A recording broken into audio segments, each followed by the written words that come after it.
కామిదొడ్డి గంగమ్మవారు.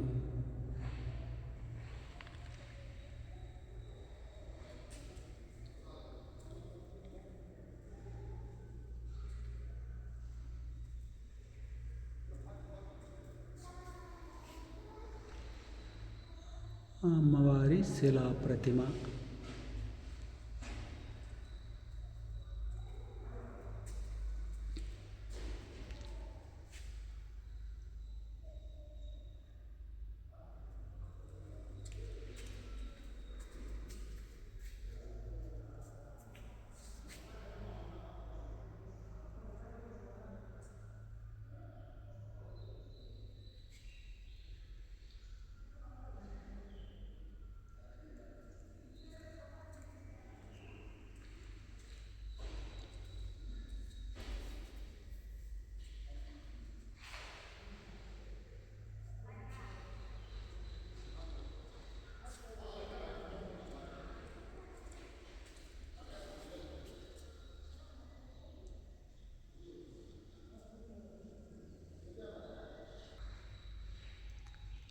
అమ్మవారి ఊయల.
ఆలయ గర్భగోపురాలు.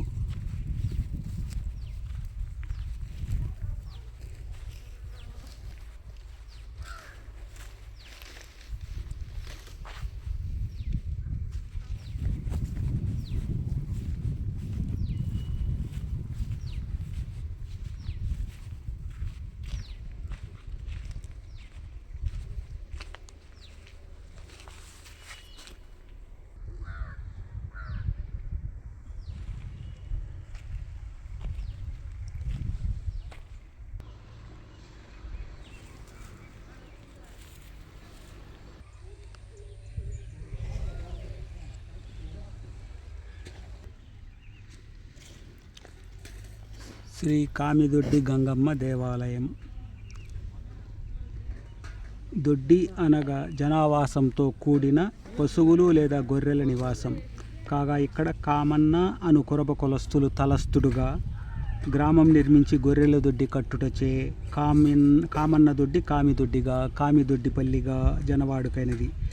పలమనేరు నుండి బెంగళూరు రోడ్డులోని 4 రోడ్ల కూడలి నుండి 2 కిలోమీటర్ల దూరంలో దక్షిణాన పెద్ద చల్లారగుంట పంచాయతీలో ఈ ఆలయం ఉంది. పూర్వం ఇక్కడ కామిదొడ్డిపల్లి అనే గ్రామం ఉండి శిథిలమైపోయినది. ఆ రోజుల్లో ప్లేగు వ్యాధి కారణంగా ప్రాణాలతో మిగిలిన వారు ఈ ప్రాంతమును వదలి సమీప గ్రామాలకు వెళ్ళి స్థిరపడ్డారు. ఈ ప్రాంతం బైరెడ్డిపల్లి మండలం పెద్ద చెల్లారగుంట పంచాయతీలో ఉంది. పలమనేరు నుండి పెద్ద చెల్లారగుంట, గాజీపేట, పెద్దపురం బస్సు మార్గాలు పొంగనూరు, కడపనత్తం రోడ్డు గుండాను దగ్గరవుతోంది. పూర్వం ఈ ప్రాంతాన్ని పాలిస్తున్న చోళరాజులు తమ ప్రతినిధిగా తమిళ ప్రాంతం నుండి ఈ ప్రాంతమునకు ఒక ఏకిలవాణ్ణి పంపుతారు. ఈ గ్రామం కేంద్రంగా సమీప గ్రామాలను పాలింప రాజానుమతితో ఏకిల ధర అక్కడ గంగాదేవి ఆశీర్వాదంతో బయలుదేరి వస్తాడు. మార్గంలో గంగాదేవి ప్రత్యక్షమై ఒక శిలను చూపి తాను ఈ శిలలో ఉన్నాను, తీసుకుపోయి మీ గ్రామ దేవతగా ప్రతిష్ఠించుకున్న నీ రాజ్యమునకు శుభములు కలుగునని అంతర్ధానమాయనట. వెంటనే ఆయన ఆ శిలకు పరిపరి విధముల మొక్కి పూజించి భటులచే మోయించుకుని వస్తూ ఇక్కడ దించగా అమ్మవారు స్వయం ప్రతిష్ఠ జరిగినట. పోతుల రాజును పిల్లారాయుడు తలను నరుక్కొని ఘాట్లతో అక్కడ నిలిచారు. ఆ ఏకిల ద్వారా ఆమె ఇష్టపడి నిలిచిన స్థలంనే పవిత్రంగా భావించి గుడి నిర్మించినట. తూర్పున తమ నగరుకు చుట్టూ 160 అడుగుల పొడవు అంతే వెడల్పు గల కోట నిర్మించి నలుమూలల బురుజులతో పాటు కోటలో తూర్పు వైపున ఒక దీవిటి దొంగల బురుజు నిర్మించాడు. గంగాదేవి వెనుకనే ఆ బురుజు ఉంది. ఆనాడు ఆ రాజ్యములో 250 మజ్జిగ కవ్వములు తిరిగేవట. గోవులు ఊరు వదిలి మేతకు బయలుదేరితే కుదిరిగాని గుట్ట వరకు ఉండేవట. ఉదయం సాయంకాలం లేగదోడల బాబా అనే తీయటి అరుపులతో గ్రామం మారుమోగిపోయేది.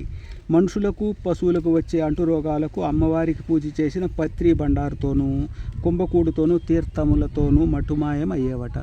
అప్పటి నుండి దొరలు అమ్మవారికి పూజలు, పండుగలు, జాతరలు నిర్వహించేవారు. తరువాత కాలంలో గ్రామం పెద్దదై తమ వెలవేలుపునకు అమ్మవారి గుడికి వాయువ్యంలో గొప్ప ఆలయం నిర్మించారు. 100 కుటుంబాల వారు ఎలవేలుపుగా తమ పితృదేవతలను కాపాడమని వారి పూజలు వారు జరిపేవారు.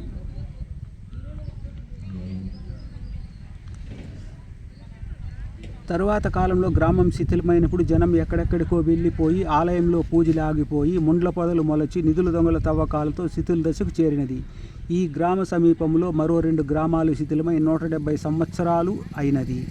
1955 సంవత్సరం పూర్వం వరకు ఇక్కడ అన్ని గ్రామాల వాళ్ళు కలిసి గొప్ప జాతరలు జరిపేవారు. గ్రామం నాశనం జరిగిన తర్వాత కూడా అమ్మవారి మహిమలు తగ్గలేదు. గతంలో ఈ ఊరిలో ఉండి ఇక్కడి గడ్డూరులో కాపురమున్న కొందరు ఎంత దూరం వచ్చి పూజలు చేయుట కన్నా అమ్మవారినే తమ గ్రామంలో ప్రతిష్ఠించుకున్న ఎనుపోతుల బండిలో వచ్చి త్రవ్వి ఎనుపోతులతో సహా ఇక్కడే మరణించారట. ఆ తరువాత కొన్నాళ్లకు అమ్మవారు ఉత్సవాలు జరిపించిన పెద్దలే నిధుల కొరకు రాత్రిపూట తవ్వి రక్తము నురగలు కక్కుకొని మరణించి ఉండిరట.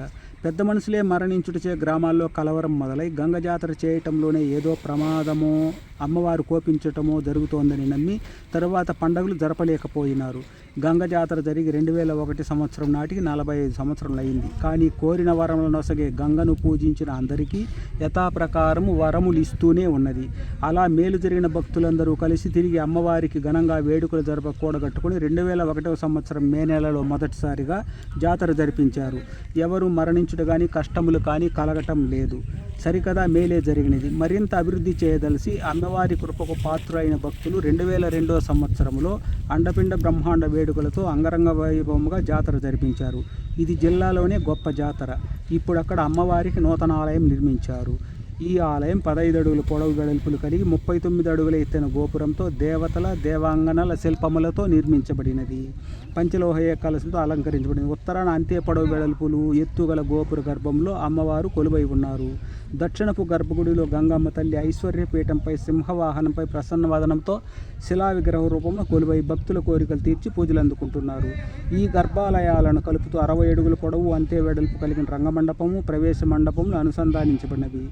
ఈ ఆలయానికి లక్షలాది రూపాయల ఆదాయం లభిస్తోంది. రాబో కాలంలో ఈ ఆలయం మరింత అభివృద్ధి చెందే ఆస్కారం కనిపిస్తోంది. ప్రతి ఆదివారం ఇక్కడ సంత జరుపుతూ ప్రాచీన సాంప్రదాయాన్ని కొనసాగిస్తున్నారు. అమ్మవారికి ఇక్కడ నిత్య పూజలు, పండుగ పర్వములందు పూజలు, ఏడాదికి ఒకసారి పూజలు, గొప్ప జాతర జరుగుతాయి. అమ్మవారి కృపా కటాక్షములు మెండుగా ఉంటాయని గుడి వద్ద వివాహాలు, నామకరణాలు, ఇతర శుభకార్యాలు కూడా జరుపుకొని పోతున్నారు.